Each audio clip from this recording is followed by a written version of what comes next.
Regardons-nous, regardons cet enfant. Pour être un bon parent, on a besoin de ses amis, on a besoin de ses propres parents, de son oncle, de sa tante, de son voisin, de sa nièce. Enfin, Ouais. moi, je le vois, euh, le rôle parental à assumer seul, mais c'est de la folie. Tant que notre société est alimentée et tant qu'elle fonctionne telle qu'elle fonctionne aujourd'hui, on ne peut pas enlever les écrans et dire à nos enfants, non, c'est zéro écran. Aujourd'hui, on ne peut pas nier que, effectivement, le numérique a un impact direct sur l'être humain et notamment sur l'enfant. On est face à des outils qui sont conçus pour capter le plus possible notre attention. Avant de démarrer ce nouvel épisode singulier, juste un mot sur notre partenaire du jour, Abi. Si vous êtes indépendant, créateur, freelance, vous savez à quel point la gestion peut devenir un véritable labyrinthe. Abi, c'est un outil qui simplifie vraiment tout ça. C'est un peu un tout en un. Devis, facture, comptabilité simplifiée, trésorerie, tout au même endroit, clair, propre, rapide. Et surtout, c'est pensé pour nous, oui, nous les indépendants. Pas un outil généraliste bricolé pour faire semblant. Bon, pas du tout. C'est un logiciel vraiment adapté à la réalité de nos journées. En plus, ce que j'apprécie vraiment avec Abi, c'est que ça fait gagner un temps fou. Et en plus, ça allège la charge mentale, ce qui est vraiment considérable dans notre travail d'indépendant. Et puis, un point essentiel, la réforme de la facturation électronique qui arrive en 2026. Beaucoup vont être pris de court, mais Abi, lui, est déjà agréé par l'État et prêt à vous accompagner dans ce futur changement. Ça sécurise franchement. Si vous voulez tester l'outil, vous avez un code promo dédié spécial pour notre podcast, Déborah40, que je vous affiche en bas de l'écran. Il vous permet de bénéficier de 40% de réduction sur tous les abonnements mensuels et annuels. Tout est dans la description. Bonjour à tous et à toutes, je suis ravie de vous retrouver pour ce nouvel épisode de podcast singulier. Vous la voyez à mes côtés, peut-être que vous la connaissez, mais en tout cas je vais vous la présenter. Amélia, qui est née en 84 comme moi, donc pour ceux qui ont l'habitude, tu verras, ils vont faire le petit repère. Elle est entrepreneuse numérique, formatrice et chroniqueuse radio. Elle a écrit de nombreux ouvrages, dont le dernier, Les écrans, ça s'apprend. On va en parler, bien sûr, tout au long de cet échange. Merci d'être venu aujourd'hui, d'avoir accepté l'invitation. Merci à toi. Je suis ravie de te recevoir, ça fait très longtemps qu'on échange ensemble, mais avant de parler de ton long parcours dans différents domaines, notamment les médias, je voudrais revenir justement à ton enfance. Si je ne me trompe pas, tu as grandi à Bondy, mais tu as un petit passage à Grenoble qui me fait chaud dans le cœur, hein, bien sûr. Est-ce que tu peux nous raconter surtout, la petite Amélia, elle est à Bondy, qu'est-ce qu'elle faisait, qu'est-ce qu'elle pensait ? Alors effectivement, j'ai grandi à Bondy, qui est quand même un lieu assez singulier, justement. Oui. On est d'accord. Parce que voilà, c'est un milieu social particulier. Et la petite Amélia, eh bien, je crois qu'elle était pleine de rêves, notamment celui de pouvoir s'extraire de ces conditions qui n'étaient pas forcément évidentes économiquement, avec cette conscience déjà très tôt, effectivement, voilà, d'une certaine limite, d'une certaine précarité, même si ce n'était pas non plus une misère absolue, hein, mais voilà, je me sentais limitée, j'avais envie de pouvoir dépasser ces limites en grandissant très clairement et très tôt. J'avais aussi envie d'être très connectée à la nature, alors que j'étais dans un environnement pas du tout naturel, très urbain. Mais je voulais être océanologue pendant très longtemps. Ah ouais. Ouais, parce que très proche de la mer, de par mes origines. J'allais en vacances aux Antilles et voilà, la mer, c'était vraiment un lieu où je me ressourçais, où j'avais le sentiment d'avoir beaucoup de liberté. Donc ouais, pendant longtemps, j'ai eu envie de travailler avec la mer. Bon, là, après, du coup, j'ai pris une autre direction. Et effectivement, Grenoble, parce que en grandissant, voilà, après le bac, etc., j'ai mis beaucoup de temps à savoir ce que j'avais envie de faire dans la vie. Et j'ai surtout compris que finalement, il y avait des classements d'écoles dans les écoles supérieures et notamment des écoles supérieures de commerce. J'ai compris ça après le bac, donc un peu tard. Et j'ai fait ce qu'on appelait à l'époque, ça doit toujours exister, le programme Passerelle, qui permet de passer du DUG aux écoles de commerce. Ouais. Et donc, du coup, voilà, j'ai intégré Grenoble parce que c'était l'école voilà, sur laquelle j'ai réussi à passer le concours, passer les oraux, etc. Ouais. Et que j'ai choisi aussi parce que voilà, l'école de commerce de Grenoble, c'est une école assez géniale. Enfin, ne serait-ce que le voilà, le bâtiment, quand on arrive, est très impressionnant, c'est très beau, c'est très moderne. Et je me suis dit que c'était un bon début pour la suite. Ouais, c'est marrant. En général, les gens de Grenoble partent à Paris ou vont dans les grandes villes. Et donc, la petite anecdote était sympathique. Tu as parlé du coup de tes origines et tu veux nous en parler. Tes parents donc sont nés là-bas, sont nés en France. Comment ça s'est passé? Non, mes parents sont nés, en métropole, c'est mes grands-parents qui sont nés, aux Antilles, paternelles. Alors j'ai des origines un peu compliquées, de l'autre côté, du côté de ma mère, j'ai des origines siciliennes. Ma mère est sicilienne et est Ok. née en Sicile et elle, pour le coup, elle est arrivée en France, elle avait 10 ans. Hmm. Donc effectivement, ça fait aussi partie, de mon patrimoine familial et de Et mon héritage, voilà, ces migrations, ces parcours de vie, pas évidents, forcément. Et oui, du coup, moi, je suis ce qu'on appelle une métisse. ouais, Voilà, donc un trait d'union entre, 2 origines, ouais. 2 couleurs, voilà. Comment tu arrives à vraiment toucher du doigt, j'ai envie de dire, qu'est-ce qui t'a amené dans le marketing digital, dans le numérique, dans aussi l'envie d'aller, comme on dit dans le livre, mais on en reviendra aussi, aider ou éduquer les personnes par rapport au numérique et les enfants? Alors cette question du numérique, chez moi, elle remonte très, très tôt. Parce que même si j'étais dans un contexte économique pas forcément favorisé, j'ai grandi auprès d'un papa très, très geek, qui est Ok, toujours très, très geek, et que ça s'est pas arrangé en vieillissant, clairement, et qui m'a très tôt donné le goût de la technique. Il était technicien, il réparait toutes sortes d'appareils quand j'étais petite, et moi j'ai grandi au milieu des carcasses de magnétoscopes, de télévision, et plus tard d'ordinateurs. ouais. Et très tôt, j'ai eu un ordinateur entre les mains, en fait. Et ensuite, je me suis un peu perdue sur l'orientation, ce que j'avais envie de faire dans ma vie. Enfin, vraiment, j'ai mis énormément de temps à savoir ce que j'avais envie de faire. Et c'est seulement après avoir fini l'école de commerce, donc Ouais. vraiment, j'ai mis beaucoup de temps, que je me suis dit qu'en fait, tout ce qui était effectivement Internet, à l'époque, c'était très nouveau, hein, Ouais, bien sûr. community manager. Je suis de 84, donc je vois très bien. On a vu l'arrivée d'Internet, hein. Voilà, et mais quand j'ai Ah, vu arriver ce truc-là, je fais: «OK, donc c'est, dans ce milieu-là que je veux travailler», et ça avait un écho très fort avec effectivement, toutes ces années d'enfance, que enfin, j'ai passé des heures, moi, pour le coup, derrière des écrans, et derrière des écrans d'ordinateur, voilà, à trafiquer plein de choses, à faire de la soudure aussi, sur les composants, de magnétoscope ou de télévision, enfin, et je me suis dit: «Beh oui, c'est une évidence que ce ouais. milieu-là, m'attire», et donc du coup, j'ai commencé à travailler dans, voilà, les premières startups qui commençaient à éclore, dans le microcosme parisien. Aujourd'hui, maintenant, la Startup Nation, Ouais. c'est comment dire, mainstream, mais à l'époque, pas du tout. C'était un petit milieu, voilà, et je pense que faire partie des premières qui ont commencé à graviter dans ce milieu-là. C'était quelle année 99, 2000? Non, plus tard? Non, non, c'était plus tard. Moi, je suis sortie de l'école en 2008, donc je dirais que c'était 2009-2010, quoi. Ouais, c'est ça. C'était Mm. le début. Ouais, On en parlait en off, hein, oui, 2009, début des auto-entreprises. Les sites web, moi je le dis souvent, hein, les sites web, une seule concurrence, c'était les pages jaunes. Il n'y avait mm, pas de réseaux sociaux, enfin, c'était Facebook en bêta-test. oui. Donc oui, c'était quoi ton état d'esprit à cette époque-là? Tu voulais créer une idée révolutionnaire, tu voulais travailler dans une entreprise, c'était quoi? Non, mais clairement, je pense que tu as dû sentir cette même énergie. Ouais, J'ai senti qu'on était à un virage ouais, incroyable, et je me sentais extrêmement enthousiaste, embarquée, passionnée. Je lisais plein de choses, j'étais connectée, voilà, à tous les créateurs. Ils n'étaient pas très nombreux, mais ouais. de l'époque. Et oui, et moi-même, en fait, j'ai commencé à créer plein de petits sites, voilà, divers et variés, plus ou moins intéressants. Et mes premiers jobs, c'était des jobs de community manager, concrètement. Ok, Voilà, et mon premier job, c'était chez Bitdefender, qui est un ok. éditeur de logiciels antivirus, donc voilà, vraiment dans la tech dure pour le coup. Ouais, c'est des hardware. Mais ouais, donc vraiment très, très énergisée par tout ça. Ouais. Et après, tu crées Colibri, donc pardon. Tu crées Coloris, une initiative pour initier justement les jeunes enfants au codage sans écran. Donc c'est un peu particulier. Ça arrive quand dans ton parcours par rapport à justement tes premiers jobs? Alors ça arrive une petite dizaine d'années après voilà, une première partie de carrière, effectivement dans plusieurs environnements plutôt tech.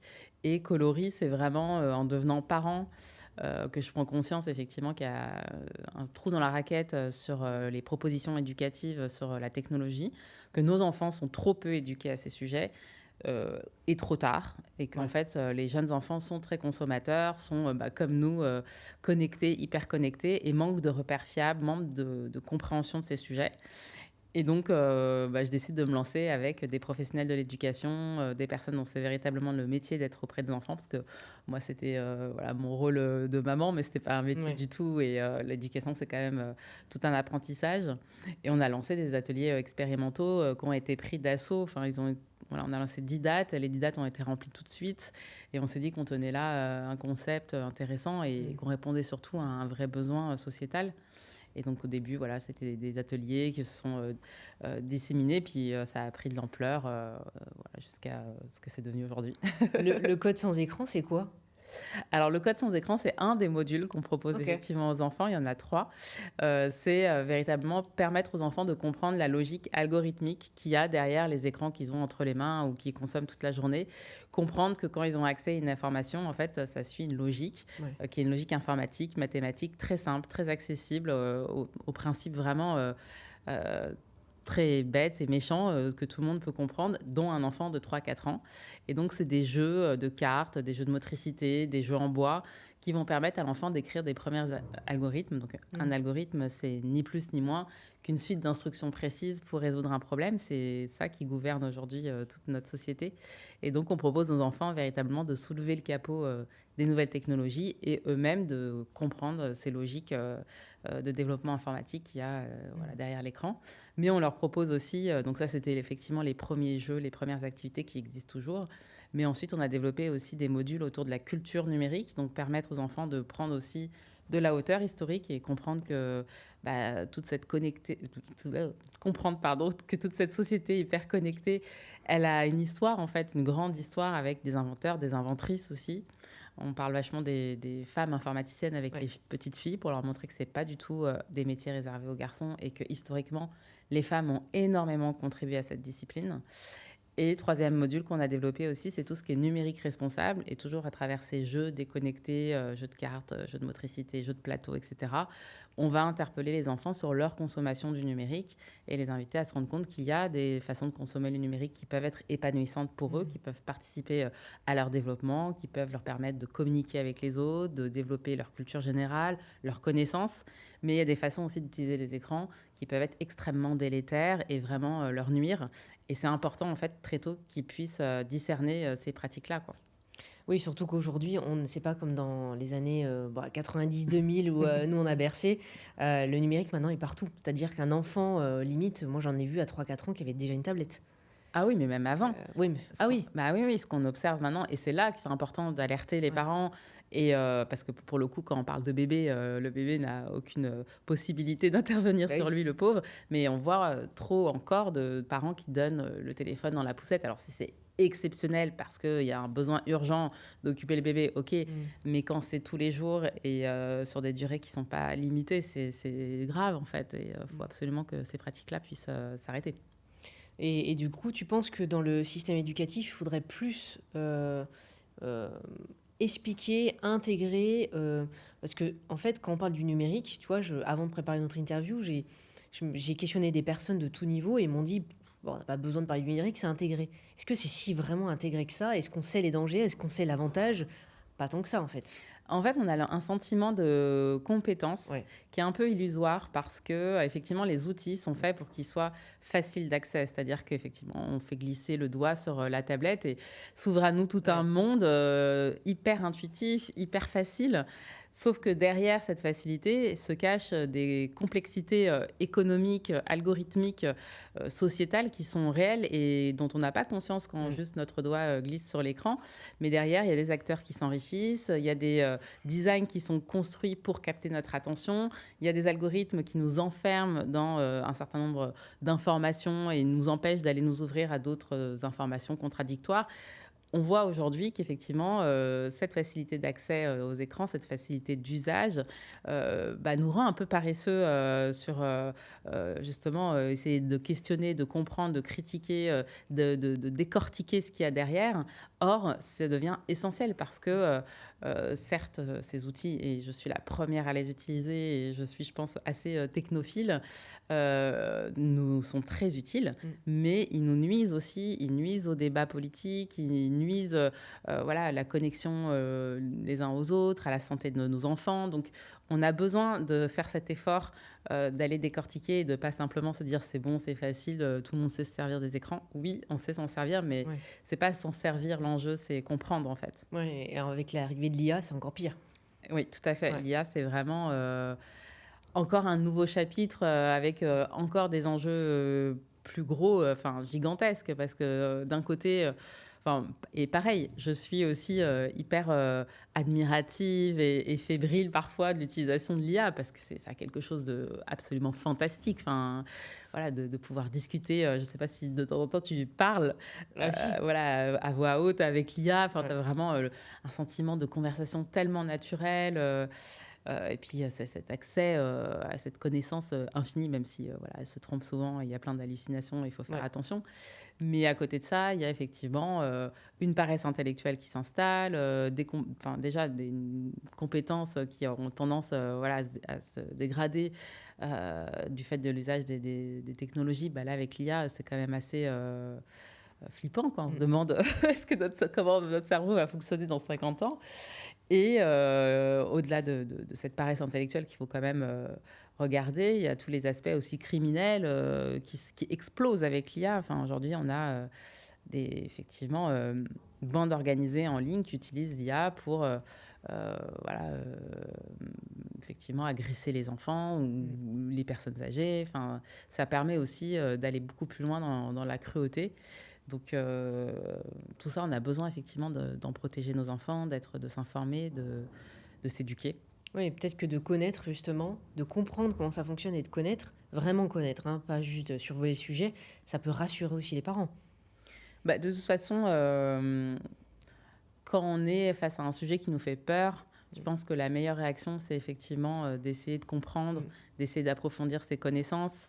Parce que plus on maîtrise un sujet, moins on en a peur et plus on sait quel levier Ouais. activer pour se protéger, pour en faire un bon usage, etc. Donc oui, le savoir, c'est le pouvoir. Ça, je le dis, très souvent et j'en suis, convaincue, quoi.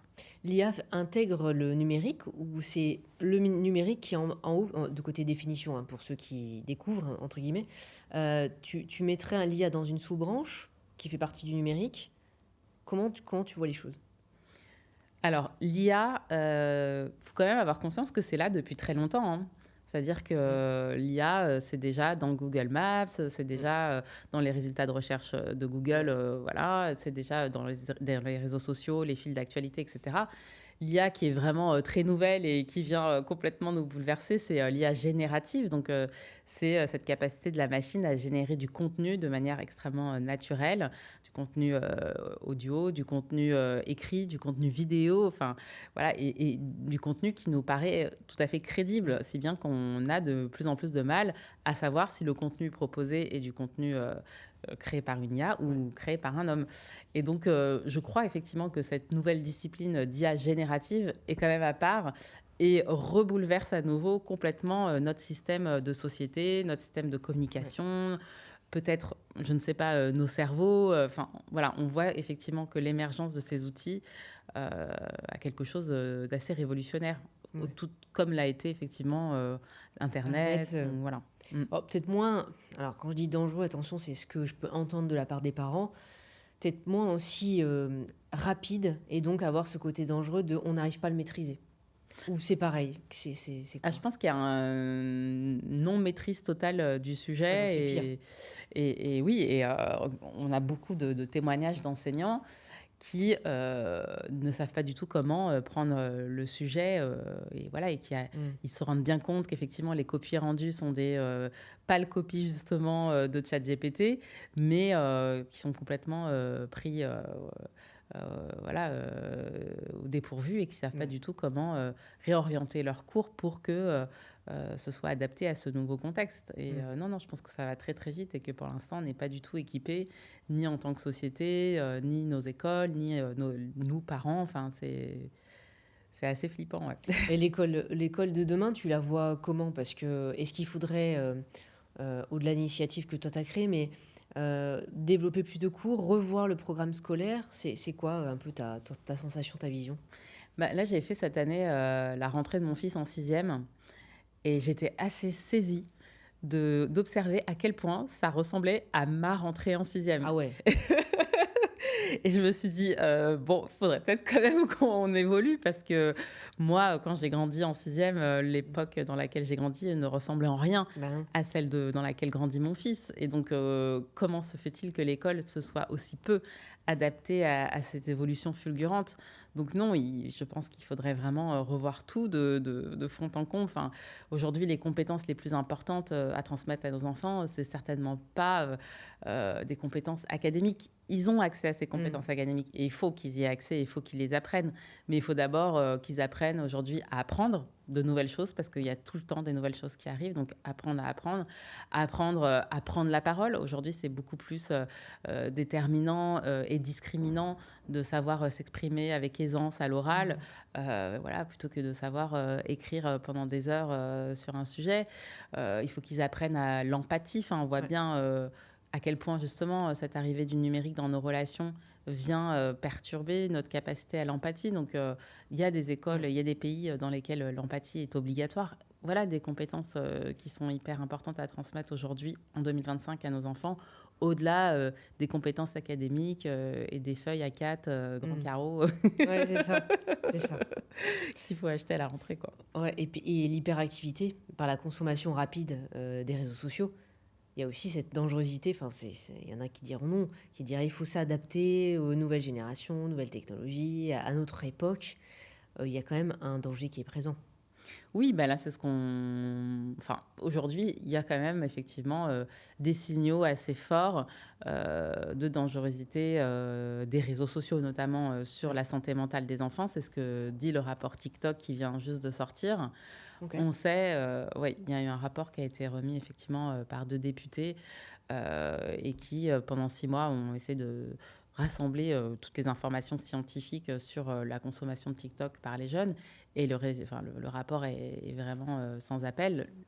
Les réseaux sociaux ont des conséquences délétères sur nos enfants, oui. Ça me fait penser à un documentaire, alors j'ai plus le nom, mais on mettra la ref, quand on sortira notre interview, mais sur Netflix, il y a un documentaire, qui explique justement, les dangerosités sur les enfants de cette surconsommation, sur tous les aspects, hein, hyperactivité, qualité de sommeil et cetera. Il y a pas mal de youtubeurs aussi, dont Léo Duff, hein, qui expliquait comment notre iPhone, nous «mange une partie» entre guillemets. Mmh. Bah, il y en a plein qui le font, donc il y a quand même des faits concrets. Parce que quand on aborde le sujet, souvent on nous dit: «Non, mais vous êtes anxiogène, vous stressez, c'est comme nos parents quand internet est arrivé, la rupture avec le Minitel». Moi je pense quand même qu'il y a une rupture qui est beaucoup plus forte que l'internet quand c'est arrivé. Enfin, Non, aujourd'hui, on ne peut pas nier que effectivement, le numérique a un impact direct ouais, sur l'être humain et notamment sur l'enfant. Il y a 3 aspects sur lesquels les scientifiques sont tous d'accord. C'est déjà le sommeil. Or, le sommeil, c'est vraiment l'élément de base de la ouais, santé humaine. Et aujourd'hui, nos enfants dorment de moins en moins, avec 30% des adolescents qui se réveillent la nuit pour consulter leur téléphone. ouais, L'adolescence, c'est une période de vulnérabilité énorme durant laquelle on a besoin justement de bien dormir. Et vraiment, le sommeil, c'est la première nourriture du cerveau. Et donc, quand on vient toucher à ça, on vient mmh, toucher à l'intégrité profonde de l'être humain et de l'enfant notamment. Ensuite, deuxième aspect sur lequel on sait que le numérique a un impact fort, c'est la sédentarité, avec de plus en plus de problèmes cardiovasculaires, d'enfants en surpoids, mmh, d'enfants qui ne bougent pas assez, tout simplement, du fait notamment des écrans, pas que, hein, mais ça oui, participe directement à ça. Et troisième aspect dont on ne parle pas beaucoup, mais c'est quand même important, c'est la vue. Pareil, scientifiquement, on le sait, une surconsommation d'écran a un impact sur la bonne vue de nos enfants. Et donc, les enfants voient de moins en moins bien. C'est mmh, quand même, voilà, on ne le dit pas, mais important. Puis après, il y a tous les aspects, effectivement, cognitifs, émotionnels, qui sont plus débattus dans la communauté scientifique. Mais malgré tout, on sait que les enfants et les adolescents vulnérables, donc qui sont pas bien, et par définition, encore une fois, l'adolescence est une période de vulnérabilité, eh bien, vont effectivement avoir plus tendance à développer une forme d'addiction. Je mets des grosses guillemets parce mmh. qu'effectivement, il n'y a pas de consensus scientifique sur ce terme, mais voilà, des usages problématiques avec de la surconsommation, avec une forme de dépendance aux écrans, aux réseaux sociaux notamment, parce que les écrans, voilà, ils ne sont pas dépendants Oui. aux jeux d'échecs ou aux documentaires sur Henri IV, mais qui se passent aussi sur les écrans, mais sont bien dépendants à un certain type de contenu, type réseaux sociaux ou jeux Ouais. vidéo conçus de manière très addictive, etc., etc. Et pourtant aujourd'hui, on ne peut pas, vivre sans ça. Et pourtant, aujourd'hui, on Ouais. ne peut pas vivre sans ça. Et je pense que c'est complètement illusoire Ouais. de vouloir vivre sans ça. Enfin, à moins d'un effondrement total de notre société, ce qui n'est pas à exclure, hein. Franchement, Non, moi, je fais partie des... vu le système chaotique en ce moment. Voilà, bon, je fais partie des personnes qui, parfois, font un peu d'éco-anxiété. Mais tant que notre société est alimentée et tant qu'elle fonctionne telle qu'elle fonctionne aujourd'hui, on ne peut pas enlever les écrans et dire à nos enfants, non, c'est zéro écran. Mm. Il faut les accompagner, il faut, et ça c'est vraiment la première chose à mettre en place dans son foyer, être exemplaire. Et en fait, c'est très difficile. On ne peut pas dire à ses enfants, arrête avec Ouais. ton TikTok, si soi-même, on est sur son Ouais, Facebook. toute la soirée. Voilà, Ouais. toute la soirée, ça, Ouais. ça ne marche pas, ce n'est pas crédible. C'est la même chose avec le sucre, c'est la même chose avec Ouais. n'importe quel Ouais. autre sujet éducatif. En fait, pour éduquer, il faut être un tant soit peu exemplaire, même si je sais que c'est pas facile. Donc, non, on peut pas à la fois être dans le déni complet et puis se dire qu'il n'y a pas de problème et que tout va bien, et à la fois dire qu'il faut absolument tout interdire et vivre dans une grotte. Enfin, ou alors oui, il faut Ouais. aller vivre dans une grotte si vous en avez la possibilité, pourquoi pas, mais Vis-à-vis des enfants et vis-à-vis des ados ou des adultes, hein, parce que en fait, bon, les enfants sont plus atteints parce qu'ils ont moins le libre arbitre, comme nous, où on a été éduqués à aller prendre notre vélo, voir notre copain du coin, et il est pas là, et finalement, on n'envoyait pas un SMS, quoi. Enfin, SMS, un snap. Plus jeunes. Voilà. Hein. Mais c'est comment on pourrait trouver l'équilibre? Parce que toi, tu as certainement partagé à plein de familles, tu as étudié le sujet. Comment on peut trouver ce juste équilibre? Alors, bah justement, ce que je disais, c'est que la première chose, c'est effectivement, en tant que parent, Ouais, de être dans montrer une forme l'exemple. voilà, d'exemplarité. Ça, La deuxième chose, qui est moins au niveau individuel et plus au niveau collectif, c'est véritablement cette urgence à repenser la place de l'enfant dans notre société. ouais. On est en train de leur donner de moins en moins de place, notamment dans l'espace public. Tu disais prendre son vélo, aller voir son copain, Ouais. mais aujourd'hui, les enfants ne font plus Ils ça font plus. parce que les parents sont super flippés, parce qu'on est abreuvé de nouvelles hyper anxiogènes et parce qu'il y a une forme aussi de violence Ouais. qui existe et on a envie de protéger ses enfants. Mais justement, il faut sécuriser les espaces publics, il faut que nos enfants puissent sortir librement parce que l'enfance, c'est une période de vie durant laquelle on a besoin d'être au contact des autres enfants, d'être dehors, de faire un foot, de jouer au billes, de courir, de jouer à chat, etc. Nos enfants font de moins en moins ça et sont de plus en plus connectés aux écrans. Et donc l'un, clairement, va directement avec l'autre. Donc voilà, repenser la place de l'enfant dans notre société. Puis après, il y a plein de petites choses à faire, comme par exemple déterminer ensemble des moments familiaux qui sont sans écran. Bah, typiquement, chez nous, c'est le repas. Voilà, les repas, c'est sans écran, les téléphones sont loin. Et la tentation est toujours très, très forte de se dire « Ah oui, attends, machin, comment il Ouais, s'appelait c'est ça. Ah ouais, t'as vu passer ce truc ?» Non, Ouais. on ira voir plus tard. Là, on est à table, entre nous, on se raconte nos journées, on se regarde dans le blanc des yeux et c'est super. On peut aussi se dire qu'il y a des espaces de la maison où il n'y a pas d'écran. Alors, idéalement, la chambre, et je sais Oui. que c'est pas facile à faire, mais voilà. Mais ça peut être un espace de jeu, ça peut être un espace où on sait qu'on va être en famille. Voilà, se dire qu'il y a un espace, où l'écran est proscrit, on a sanctuarisé cet espace. Et puis, ça peut être, voilà, régulièrement, de se déconnecter. On va se promener, on prend pas d'écran. Je sais pas, on regarde un film, on regarde vraiment le film et les appareils sont ailleurs. Et de plus en plus, on voit effectivement des boîtes apparaître dans les familles dans lesquelles on met les téléphones, en fait, parce que c'est les moments où on a décidé d'être ensemble, de ne pas être rivés sur nos écrans les uns indépendamment des autres, mais justement, voilà, de retrouver une vraie connexion. Si on fait pas tout ça, qu'est-ce qui peut se passer sans être alarmiste, hein, Bah, sans être alarmiste, on peut effectivement voir les relations interindividuelles Ouais. se dégrader. Et dans une famille, ça peut aller très très vite, hein, et surtout justement à des périodes comme l'adolescence, où déjà, de base, les enfants sont dans une forme de repli, de rébellion. voilà, de rébellion, de je reste tout seul dans ma chambre. Bah, si en plus, quand ils sortent dans leur chambre, papa et maman sont sur les écrans, ça peut être vraiment dramatique pour la relation. Et ça, c'est vraiment étudié par beaucoup de scientifiques. C'est ce qu'on appelle la technoférence. C'est quand la technologie interfère dans les relations entre les individus. Donc, ça peut être dans le couple. Typiquement, on voit aussi beaucoup de témoignages de couples qui expliquent que l'écran est venu détériorer la relation parce qu'effectivement, chacun consomme le contenu dans son lit, chacun de son côté, et qu'il n'y a plus de lien. Mais ça peut être cette technoférence aussi entre le parent et l'enfant. Et quand c'est entre le parent et le bébé, c'est vraiment très délétère pour le bébé parce que le bébé, pour grandir, il a besoin d'être en relation avec sa figure d'attachement, son parent en règle générale, papa ou maman. Il a besoin qu'on Mmh. le regarde, il a besoin qu'on le prenne dans les bras, qu'on lui parle beaucoup. C'est vraiment les mots, le langage qui font que le cerveau du bébé se développe.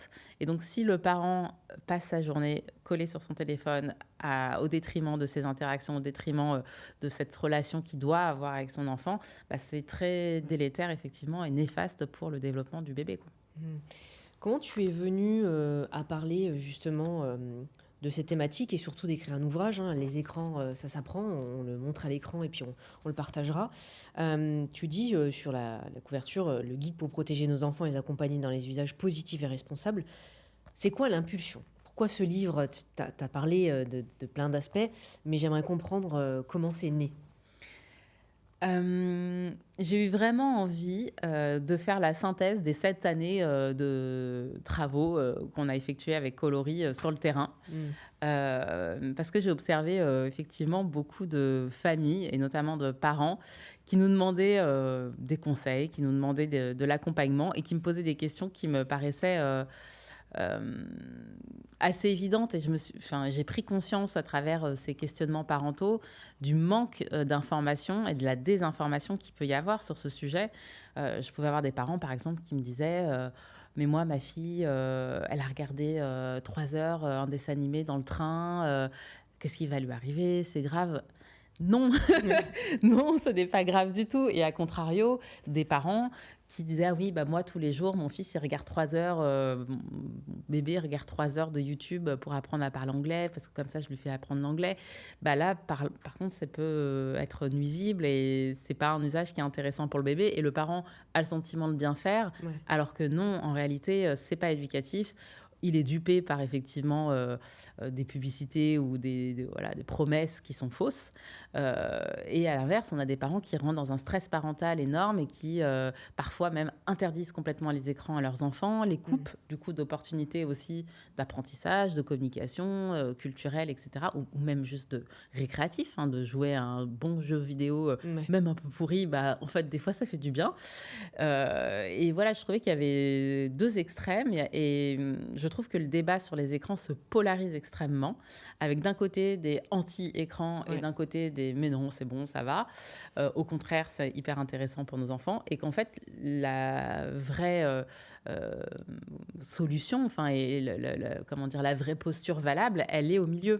C'est-à-dire que c'est ni bien ni pas bien, ça va dépendre de plein de paramètres Mmh. et c'est ce que j'ai voulu montrer à travers ce livre. Voilà, il m'a fallu 10 chapitres pour Oui, décortiquer la question, je vois ça. parce qu'en fait, c'est une question qui est très complexe. Oui. Et c'est pas juste pas trop d'écran et voilà, Mmh. that's fine. Non, Ouais. ça va vraiment au-delà de ça. Ouais, il y a plusieurs angles. Comment ça a été reçu dans le grand public? Je sais qu'il est récent. Mm. Est-ce que tu as eu des échos dessus? Qu'est-ce on t'a dit? Est-ce que c'est plutôt positif parce qu'il y a une conscience qui est dans notre société? Ou au contraire, oh là là, encore une qui nous parle de machin, c'est comme la bouffe, il faut pas manger ça, machin, etc.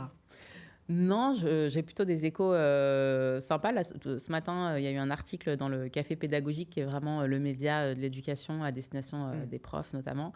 Et voilà, le journaliste disait, comment il a dit ça, que je dépassais la polémique avec une approche pédagogique. Et bah, j'étais hyper contente qu'il dise ça parce que c'est vraiment ça l'objet, c'est de sortir effectivement du débat pour Mm. aller dans du concret, donner aux familles des outils clairs, précis sur ce qu'ils peuvent faire pour accompagner leurs enfants sur cette question des écrans. Et puis, ce que j'ai souhaité faire aussi, c'est proposer une approche assez joyeuse. Voilà, montrer que on n'est pas obligé forcément d'être dans un catastrophisme, même Mm. s'il y a des choses qui sont graves liées à ces sujets, et c'est évident. Et il y a des cas extrêmes voilà, de mésusage où voilà, il y a des enfants qui sont vraiment dans des situations qui sont terribles par rapport à l'utilisation des écrans. Mais j'avais envie voilà, d'apporter des solutions, d'être dans une démarche positive et joyeuse et montrer que bah, même sur le numérique, il peut y avoir des choses intéressantes. Et on a tout intérêt à réorienter nos enfants vers ces usages Ouais. plus positifs, plus responsables, plutôt que de se dire, oh là là, les écrans, c'est le diable, mettons tout ça à la poubelle. De toute façon, Mm. encore une fois, c'est illusoire. Donc, Une des premières raisons qui me viendrait que les enfants plongent dans le numérique, c'est l'école ou c'est le modèle des parents? Est-ce que à l'école, on leur dit: «Ah moi j'ai un téléphone, quel que soit l'âge d'ailleurs, hein, Mm. ou est-ce que c'est parce qu'ils ont vu à la maison et ils se sont dit, bah moi je vais faire comme papa, maman, quoi. Non, très clairement, il y a effectivement une pression Ouais. sociale de l'école. Et voilà, l'adolescence, c'est l'âge. Oh, je t'inquiète. C'est bon. Le micro capte, il n'y a pas de souci. Ok. L'adolescence, c'est vraiment l'âge grégaire. Ouais. Donc, on a envie d'être avec les copains, on a envie d'en être, on a envie de montrer que effectivement, on est dans le coup et qu'on a compris les codes. Et aujourd'hui, ça passe par le smartphone. Mm. Donc oui, les enfants sont vraiment poussés par leur environnement à être équipés. Et aussi, là, on en revient à cette question de l'espace public et voilà, la place de l'enfant dans notre société. Aussi parce que les parents sont dans une forme d'angoisse et qu'équiper son enfant, ça les rassure, ça permet de géolocaliser, ça permet qu'il soit accessible. Et donc, il y a aussi ce côté inquiétude parentale qui fait que les enfants sont équipés de plus en plus tôt. Et j'allais dire les parents, mais s'il n'y a pas de parents, s'il n'y a pas d'enfants, mais est-ce que on s'interpelle aussi si on n'a pas d'enfants? Est-ce que la question revient, est-ce que ce livre, il est que pour les parents ou aussi pour d'autres personnes? Non, non, je pense que justement, il y a tout un passage où je me mets à la place de cet enfant qui n'est pas équipé et qui rentre dans une rame de métro. Et il voit tous les visages de tous les adultes rivés sur leur téléphone et personne ne le regarde. Et c'est des situations que vivent les enfants communément aujourd'hui. Et je jette la pierre à personne. Je fais probablement partie de ces adultes à certains moments qui consultent leur téléphone sans discontinuer dans le métro. Mais j'invite justement le lecteur à se dire, de temps en temps, levons les yeux, et regardons cet enfant. Et effectivement, il y a ce proverbe africain qu'on utilise souvent, voilà, c'est un peu tarte à la crème, mais je le trouve très juste, qu'il faut que tout un village pour élever un enfant, mais c'est vrai. Et cette question des écrans, elle soulève un autre problème, c'est aussi la place des parents dans notre société. Parce que tu dis, est-ce que cette question, c'est que pour les parents?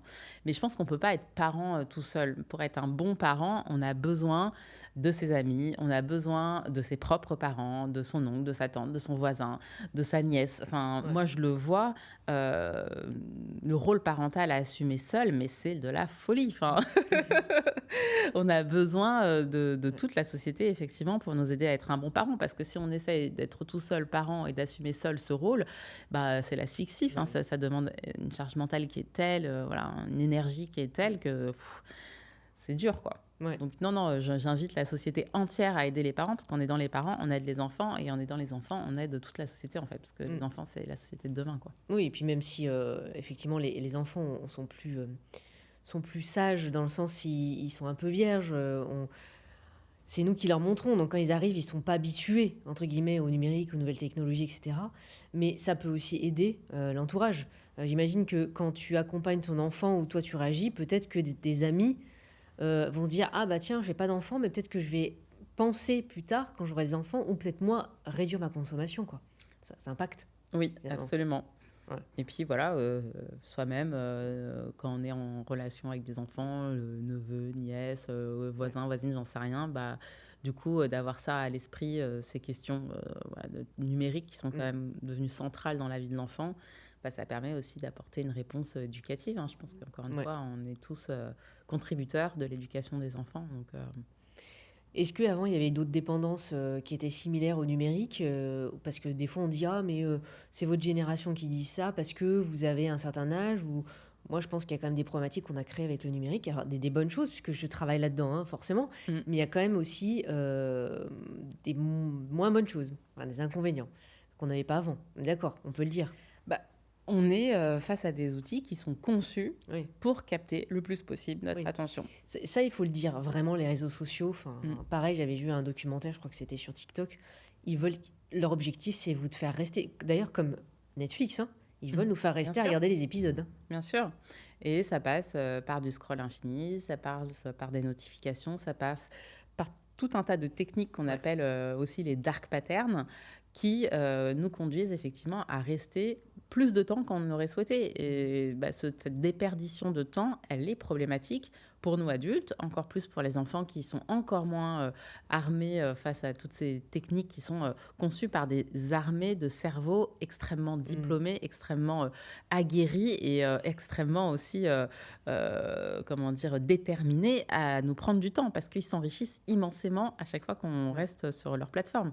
Donc oui, le numérique, c'est formidable et je suis comme toi, Ouais, voilà on est baigné dedans, hein. on a baigné dedans, j'ai toujours cette frénésie que j'ai eue, il y a quelques années déjà, mais avec effectivement, toutes ces réserves évidemment. Mmh. Dans ta préface, tu as choisi Serge Tisseron, qui est psychiatre, docteur en psychologie. Pourquoi ce choix-là? Qu'est-ce qui a fait que? Alors, le docteur Serge Tisseron, c'est vraiment, un des premiers médecins en France qui a commencé à travailler sur la question des écrans. C'est lui, qui a créé les balises 3, 6, 9, 12 Oui, qu'on retrouve, vraiment un peu partout, voilà, qui sont, de santé publique. Enfin, aujourd'hui, ça fait partie des cadres au niveau des écrans qui sont les plus, connus et reconnus. est-ce que tu peux l'expliquer pour ceux qui ne savent pas? Oui, 3, 6, 9, 12, Ouais, c'est, effectivement, se poser la question des écrans à 3 ans, à 6 ouais, ans, à 9 ans, à 12 ans. Alors avant 3 ans, pas d'écran. À partir de 3 ans, on accompagne. À partir de 6 ans, on peut commencer à créer avec les écrans, apprendre à mmh, programmer. Et puis après, à 9 ans, il faut, faire attention à tout ce qui est réseaux sociaux, donc éduquer ouais. ses enfants, à ces sujets-là. Et puis après, voilà, à 12 ans, continuer cette éducation. Donc c'est vraiment cette idée de progressivité et de se dire que, voilà, on va pas jeter notre enfant dans le grand bain numérique, sans, brassard et sans qu'il sache nager. Ouais, On l'accompagne petit à petit, c'est progressif, c'est une éducation comme la natation. Voilà, ouais, sinon il se noie. C'est vraiment le même ouais, c'est principe. ça. Et ça Hem, va dans l'autre sens, c'est-à-dire que si on veut se décontaminer, déshabituer aussi, ça va de manière progressive. C'est même comme l'alimentation, l'alcool, et cetera, quoi. C'est presque ça, hein. oui, bah, alors, je pense qu'il y a 2 techniques, hein. Ça peut être, le j'arrête tout et Et c'est radical. et voilà, je pars dans le Larzac élever des chèvres ou effectivement, je continue à vivre dans cette société, et auquel cas j'essaye de réguler mes pratiques. Moi, je suis plutôt dans cette team, ouais. Dans l'ouvrage, j'aime bien parce que tu donnes des exemples, tu vois, de personnes. Là, par exemple, il y a Véronique qui parle, il y a Hamza, 12 ans. C'est des vrais témoignages, enfin, tu t'es inspiré de ces témoignages-là. Pourquoi tu as voulu les insérer à l'intérieur du livre? Alors effectivement, il y a 2 types de contributeurs dans chaque Ouais, chapitre. Il y a un enfant qui parle dans chaque ouais, chapitre parce que, bah, ça revient à cette idée de redonner de la place aux enfants dans notre société. Ils sont de moins en moins visibles, on commence à les interdire dans certains lieux, ouais. et pourtant ils ont une parole qui est sage et c'est une démarche qui a été, formalisée par une autrice qui s'appelle Marion Querc, qui a écrit un livre qui s'appelle, Une enfance en or, Nord, parce qu'elle a Ouais. passé, plusieurs années en Scandinavie et elle a vu à quel point ces pays ont su se mettre à hauteur d'enfants et prendre en compte la parole de l'enfant dans leurs propositions politiques, dans leurs propositions éducatives, dans leurs propositions, même, urbaines et cetera. Et donc j'ai eu envie effectivement de m'inscrire dans sa démarche à elle et de la suivre et effectivement de donner la parole aux enfants et c'est hyper éclairant et c'est hyper intéressant de voir à quel point, bah, ils ont un avis sur le sujet, ils essayent de réguler leurs pratiques, ils essayent aussi, de bien faire et ils sont en attente, d'accompagnement là-dessus. Et après, les adultes qui prennent la parole dans chaque Ouais. chapitre, c'est des experts, du sujet abordé dans le chapitre. Donc typiquement, Véronique Béchu dont tu parles, Mmh. c'est une ancienne commandante de police qui a travaillé pendant plusieurs années sur, la cybercriminalité, notamment, liée à l'enfance. Donc les enfants qui sont victimes, de sextorsion ou, de grooming, donc ces adultes qui essayent, de rentrer en contact avec des enfants, pour, voilà, en abuser, hein, Ouais. concrètement.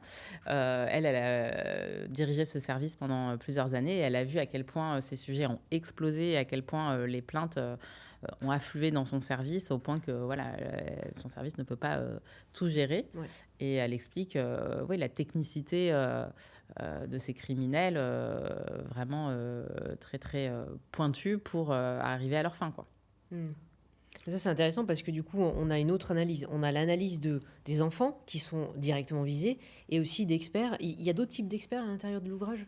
Oui, dans le premier chapitre, il y a par exemple, un enseignant, donc qui est Ouais, enseignant depuis 20 ans en REP et qui ouais. s'est beaucoup intéressé sur la question justement des écrans et l'impact que les écrans pouvaient avoir sur ses élèves. On a une docteure en psychologie qui, elle, Mmh. travaille sur toute la question de la technoférence justement et à quel point, cette interférence de la technologie dans nos relations vient, nuire au développement, de l'enfant. On a une philosophe, qui est au Conseil national du numérique, Anna Lombert. Alors, le professeur, c'était Gilles Vernet. La docteure en psychologie, c'est, Marie Danet. On a Anna Lombert qui est philosophe et qui s'est spécialisée sur les questions, d'impact de l'économie de l'attention sur nos sociétés, mais d'un point de vue voilà, philosophique. C'est hyper intéressant, sa contribution. Et puis une dernière pour la route. Oui, on veut. On a par exemple Linda Luikas, qui est une autrice finlandaise d'ouvrages jeunesse sur le numérique, qui a été traduite dans 40 langues, qui a connu un succès énorme avec son livre et qui, elle, milite beaucoup pour la place des femmes dans la tech. Voilà, donc effectivement, j'ai essayé de choisir des personnalités vraiment expertes, pointues sur tous ces sujets pour que le lecteur puisse aller encore plus loin dans la compréhension des différents aspects. Et pas dire juste, moi j'ai constaté ça, mais je donne la parole aussi à d'autres personnes de différents domaines. Parce que du coup, c'est intéressant, parce que peut-être certains vont se dire, ah ben je pensais pas du tout qu'il y a des philosophes qui s'intéressaient au sujet. Oui. Oui, et puis plus que s'y intéresser, elle est maîtresse de conférences. Enfin, c'est vraiment quelqu'un qui est allé très très loin dans sa compréhension du sujet. Ouais. Nous, on est aguerris sur le sujet, on s'y intéresse, on a connu le numérique, on a vu grandir ce numérique, donc forcément avec le positif et le négatif, on va dire. Quelqu'un, j'imagine, qui va te dire, ou tu as déjà entendu, ouais, mais en fait, tu stresses trop, il n'y a pas de dangerosité là-dedans. C'est comme, tu sais, la bonne alimentation. Des fois, on s'inquiète un peu trop. Qu'est-ce que tu pourrais répondre à une personne comme ça ? Que les chiffres sont là, quoi. Enfin, le constat... on peut que le faire voilà, d'enfants qui se retrouvent exposés des heures durant sur un écran et qui arrivent à 3-4 ans sans savoir parler. Enfin, voilà, on peut pas balayer d'un revers de main ces situations, alors qu'ils sont quand même extrêmes, mais qui existent. On voit aussi qu'il y a une montée de l'anxiété, pareil, qui est attestée par des chiffres chez les jeunes et chez les adolescents. C'est pas que les écrans. Je pense que notre société voilà, a de quoi nous angoisser tous et toutes, et pas que du fait du numérique. Mais on sait que le numérique participe à la montée de cette angoisse. Par exemple, TikTok va pousser des contenus extrêmes parce que c'est les contenus qui sont les plus viralisés. Et on va avoir certains adolescents qui vont se retrouver avec des incitations suicides et qui vont passer à l'acte. Donc, on ne peut pas fermer les yeux et faire l'autruche sur ces situations-là. Elles sont graves, elles ont des conséquences vraiment réelles sur la vie de ces gens-là. Et ce n'est pas juste des anecdotes, c'est assez massif malheureusement. Et donc, oui, il y a vraiment matière à réagir et à agir, quoi. Oui, et puis en plus, il y a un vrai sujet de santé, de manière générale. On le voit bien, même nous, à notre niveau, pourtant, on a été habitués à prendre le numérique, ou en tout cas les nouvelles technologies tardivement. Oui. Quand je dis tardivement, moi je crois que mon premier téléphone c'était 16 ans. Ouais. Donc tu vois, c'est tard par rapport à la génération, tu dis 3 ans. Donc forcément, j'ai plus fait de vélo que de téléphone. Mais c'est vrai que voilà, on l'a vu évoluer, donc on a la capacité, mais il y a un impact réel sur le sommeil, même nous on le voit, sur l'attention, sur cette hyperactivité finalement. Tu sais, j'ai reçu Catherine Testa, elle disait que elle c'est une vraie TDAH, mais qu'il y a beaucoup qui étaient dans une forme de TDAH parce que ils surconsommaient de manière générale alors, les nouvelles technologies numériques, mais aussi de la mauvaise alimentation, etc. Donc on est quand même dans ce carrefour-là qui fait qu'il y a un impact réel là-dessus, quoi. Oui, je pense que tout le monde, avec un peu de lucidité et d'honnêteté sur soi, ne peut qu'observer voilà, à quel point on peut être distrait, à quel point on est sursollicité, on est dans l'ère de l'infobésité. On a accès tous les jours à un contenu énorme, un volume d'informations, de données, de photos, de SMS, de vocaux, de vidéos hallucinantes. Et notre cerveau, oui, a de quoi bugger de temps en temps. Il a le droit. Je voudrais revenir sur ton parcours. Tu as été chroniqueuse sur France Info. Comment t'es arrivée justement arrivée sur cette chaîne ? Alors, c'était tout à fait par hasard. Ça m'est un peu tombé du ciel. Alors, je prends toujours régulièrement la parole dans les médias sur les questions d'éducation. Et France Info avait envie de relancer une émission qui s'appelle Questions d'éducation pour une saison. Ils cherchaient la bonne chroniqueuse pour le faire et on a soufflé mon nom dans l'oreille de la directrice de la rédaction qui m'a appelée, que je ne connaissais pas. Et puis voilà, qui m'a dit « Bonjour, je cherche une chroniqueuse, est-ce que vous voulez faire un casting ?» Je dis « Oui, d'accord, faut arriver demain avec une chronique prête. » Donc j'avais une nuit pour la préparer. Et donc je suis arrivée avec, ma chronique, et une motivation, énorme parce que, j'avais très envie de faire de la radio et je suis très consommatrice, de radio, alors soit en direct, soit en podcast et vraiment c'était, une activité que j'avais, très, très envie de faire mais c'est réservé, à une poignée de personnes, bien souvent les chroniqueurs sont journalistes, enfin C'est ça. c'est très compliqué, donc voilà, ça m'est vraiment tombé du ciel. Je Ouais, pense mais que le ciel, a ressenti, mon envie et oui, donc du coup, j'ai animé, Questions d'éducation pendant un ouais. an, tous les dimanches matins sur France Info. Bon, ça t'a apporté énormément, j'imagine. J'ai adoré. Ça m'a apporté, d'abord, de pouvoir rencontrer énormément de personnes, de sortir juste de mon sujet du numérique, qui est déjà un sujet Ouais. très, très vaste en tant que tel, mais d'aller, au-delà et de pouvoir traiter l'éducation au sens beaucoup plus large et d'aller, ouais, auprès des acteurs, des auteurs, Mmh. des enfants. J'ai interviewé des enfants aussi, enfin voilà, j'ai pu effectivement, m'enrichir énormément, de cette année, quoi.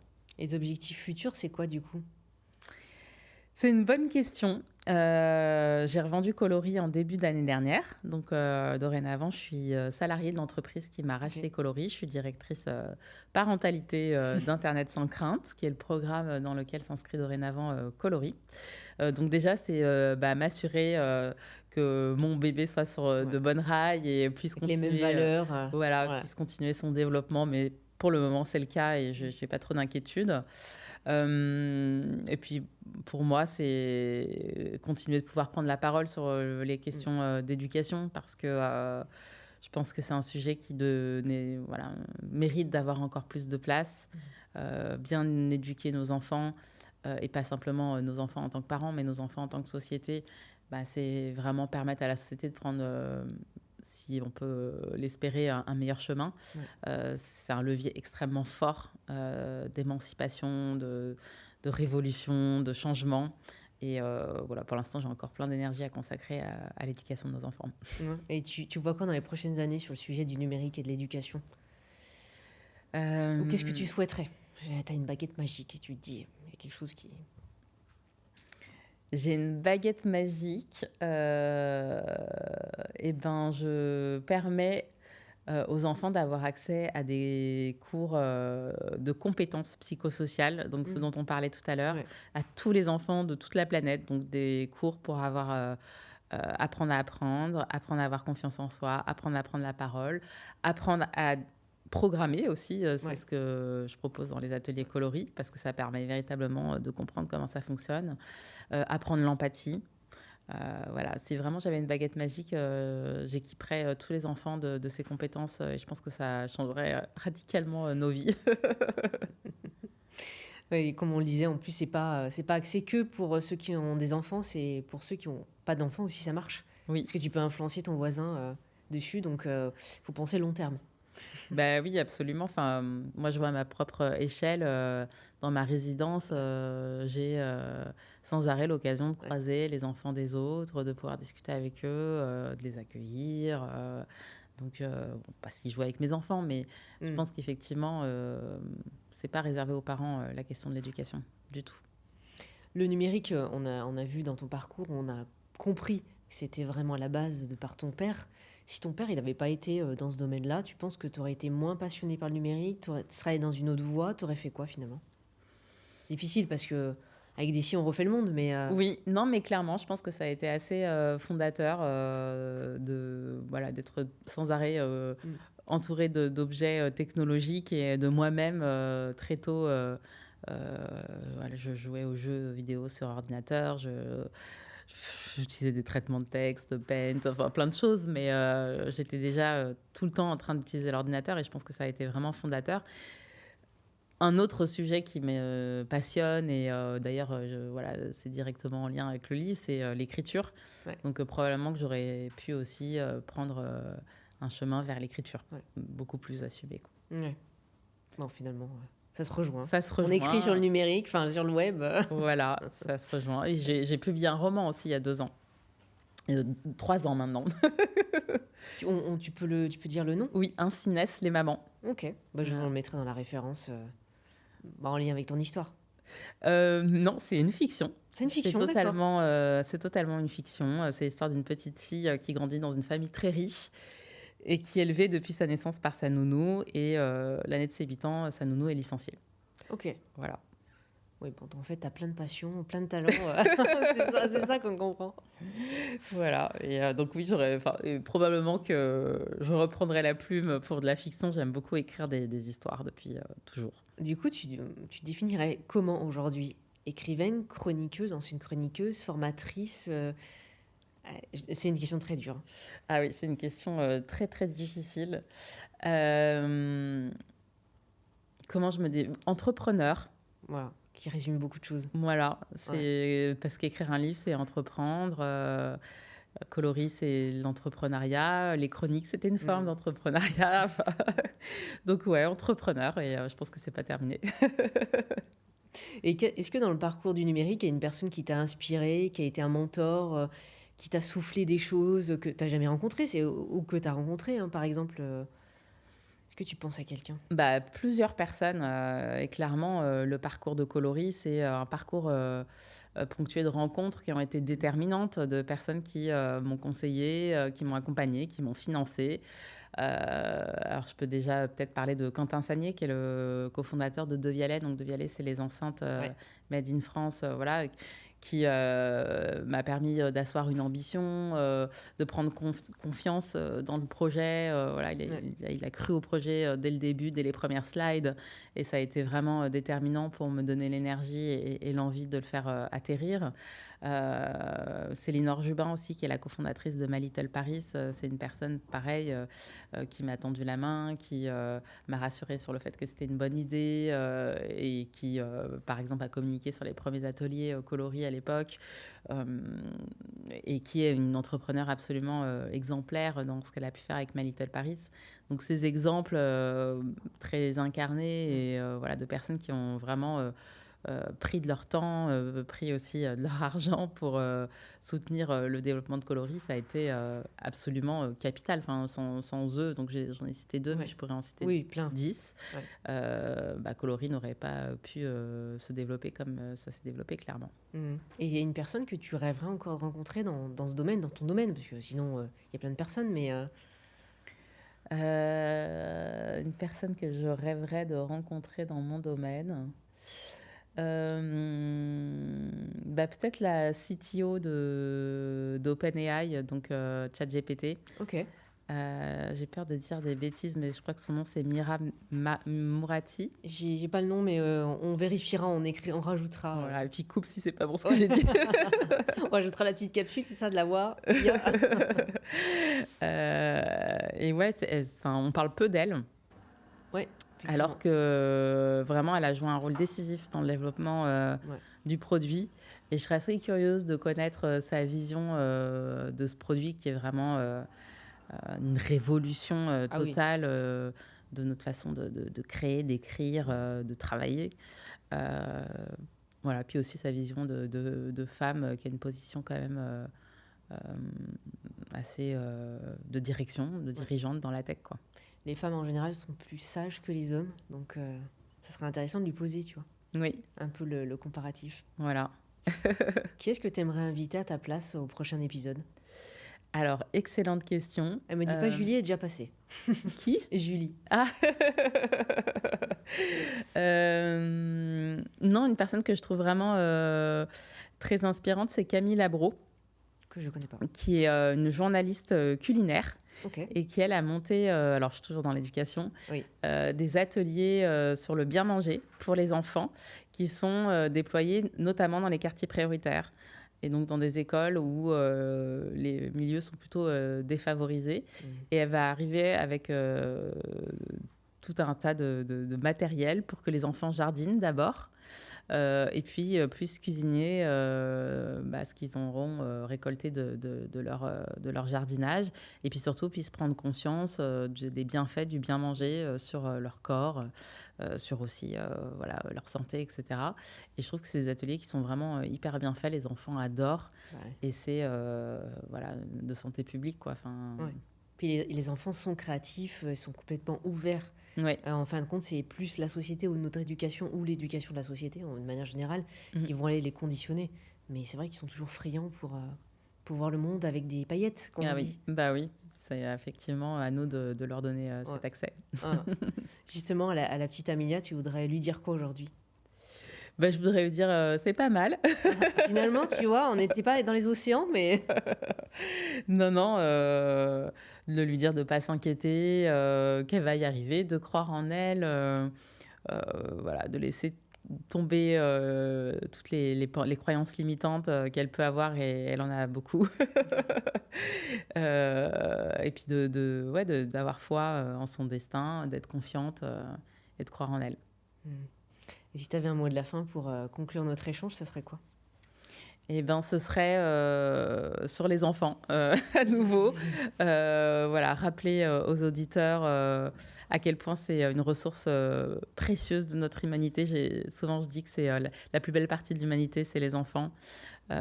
Donc, prenons-en soin, accompagnons-les, regardons-les, c'est, toute l'humanité dont on prend soin quand on fait ça. Hmm. Merci pour toutes ces connaissances, ces mots qui vont faire sens qu'on ait, je répète, hein, qu'on ait des enfants ou pas, parce que ça va forcément germer dans la tête des gens.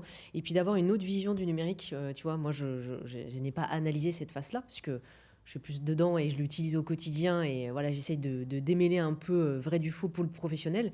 Mais là, on parle vraiment du particulier. Donc, je suis sûre que le livre pourra passionner toutes les personnes. Et bientôt, on mettra toutes les informations en bas de l'écran, voilà, tout ce qui est demandé. Et puis, on partagera ça à la communauté. Donc, j'espère que les retours seront nombreux. N'hésitez pas. Je le dis à chaque fois parce que souvent, j'ai des messages privés. Et on me dit, oui, mais je ne veux pas le mettre en public, j'ai des questions, que ça soit justement là sur les enfants, que ça soit comment, justement, tu donnais l'exemple, je ne sais pas comment aller articuler, gérer mon enfant à un niveau donné. Est-ce que finalement, le fait que je mette la tablette une fois par semaine, est-ce que c'est bien ou pas bien? Est-ce que je le frustre, tu vois? Ou alors son copain, il n'a pas la même marque de tablette que son copain. Enfin, tu vois, il y a plein de questions déjà qu'on m'a posées, donc Ben, n'hésitez pas, même à me contacter en direct, hein, exactement. avec plaisir pour y répondre. Bah, merci Amélia. Merci.